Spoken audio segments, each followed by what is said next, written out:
सध्या राज्यामध्ये आणि देशभरात एक प्रश्न चर्चेत आहे. स्वयं जनगणनेत आणि सरकारी कागदपत्रांमध्ये धर्मांतरित बौद्धांनी नेमकं काय लिहायचं? बौद्ध की महार? हा प्रश्न फक्त एका शब्दाचा नाही. हा प्रश्न आहे ओळखीचा, आरक्षणाचा, संविधानिक हक्कांचा आणि प्रतिनिधित्वाचा. या मागचा इतिहास समजून घेणं खूप महत्त्वाचं आहे. नमस्कार, मी संजना खंडारे स्वागत करते तुमचं बाई माणूस मध्ये. तर भारतामध्ये अनुसूचित जातींना मिळणारं आरक्षण किंवा इतर सवलती यांचा पाया 1950च्या संविधान अनुसूचित जाती आदेशमध्ये. संविधान लागू झाल्यानंतर राष्ट्रपती आदेशाद्वारे अनुसूचित जातींची अधिकृत यादी जाहीर करण्यात आली. पण त्यावेळी या आदेशामध्ये फक्त हिंदू धर्मातील काही विशिष्ट जातींनाच अनुसूचित जातींचा दर्जा देण्यात आला होता. नंतर 1956 मध्ये या आदेशामध्ये बदल करून शीख धर्मीयांनाही या सवलती लागू करण्यात आल्या. मात्र त्याच वर्षी 14 ऑक्टोबर 1956 रोजी डॉक्टर बाबासाहेब आंबेडकरांनी नागपुरात लाखो अनुयायांसह बौद्ध धम्म स्वीकारला. हा केवळ धर्म बदल नव्हता, तर हिंदू जात व्यवस्थेविरोधातला ऐतिहासिक विद्रोह होता. धर्मांतरानंतर मोठ्या प्रमाणावर महार आणि इतर अनुसूचित जातीतील लोक बौद्ध झाले. पण समस्या अशी होती की बौद्ध धर्म स्वीकारल्यानंतर त्यांना अनुसूचित जातींच्या सवलती लागू होत नव्हत्या. यानंतर धर्मांतरित बौद्धांना एससी आरक्षण मिळावं यासाठी आंदोलनं सुरू झाली. दादासाहेब गायकवाड, रिपब्लिकन पक्षाचे नेते आणि महाराष्ट्रातील काही काँग्रेस नेत्यांनी यासाठी प्रयत्न केले. महाराष्ट्र सरकारने 1960 पासून धर्मांतरित बौद्धांना आरक्षण देण्यास सुरुवात केली. मात्र केंद्र सरकारच्या पातळीवर बौद्धांना अधिकृतपणे एससी दर्जा मान्य नव्हता. हा संघर्ष अनेक वर्ष सुरू राहिला. देशभर आंदोलनं झाली आणि अखेर 1990 मध्ये पंतप्रधान VP सिंग यांच्या सरकारच्या काळात संविधान अनुसूचित जाती आदेशमध्ये दुरुस्ती करण्यात आली. या दुरुस्तीमुळे हिंदू आणि शीख यांच्यासोबतच बौद्ध हा शब्दही समाविष्ट करण्यात आला. याचा अर्थ असा झाला की बौद्ध धम्म स्वीकारलेल्या अनुसूचित जातींच्या व्यक्तींनाही कायदेशीररित्या एससी आरक्षण आणि इतर संविधानिक सवलती लागू झाल्या. पण इथेच एक महत्त्वाचा मुद्दा आहे. 1990 मध्ये बौद्ध हा शब्द आदेशात समाविष्ट झाला तरी प्रशासनाच्या मूळ जात यादीत बदल झाला नाही.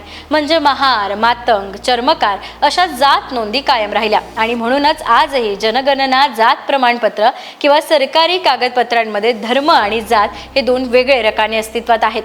आणि म्हणूनच आज जात सांगा अभियान चर्चेत आलंय. आंबेडकरवादी कार्यकर्ते आणि जागल्या भारतचे संपादक मिलिंद उमाळे यांच्या मते हा प्रश्न केवळ ओळखीचा नाही तर भविष्यातील संविधानिक हक्कांचा आहे. त्यांच्यामध्ये भारतात आरक्षण धर्मावर नाही तर जातीच्या आधारावर दिलं जातं. त्यामुळे जनगणनेत फक्त बौद्ध अशी नोंद केली आणि मूळ जात नमूद केली नाही तर अनुसूचित जातींची अधिकृत लोकसंख्या कमी दिसू शकते.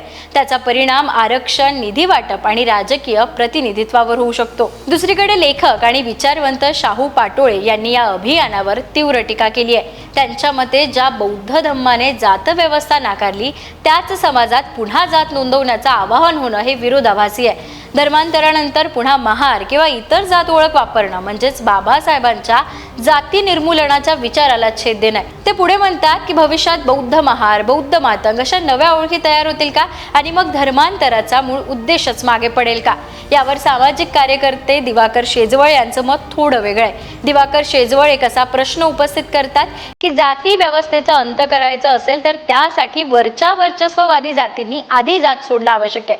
शोषित आणि पीडित समाजाने स्वतःची जात ओळख नाकारली म्हणून जात व्यवस्था संपत नाही. उलट घटनात्मक हक्कांसाठी त्यांना ती ओळख जपावी लागते, कारण तीच त्यांच्या ऐतिहासिक अन्यायाची आणि सामाजिक वंचिततेची साक्ष आहे. शेवटी हा प्रश्न केवळ बौद्ध की महार एवढाच मर्यादित राहत नाही तर तो ओळख, हक्क आणि संविधानिक वास्तव यांच्या गुंतागुंतीशी जोडला जातो.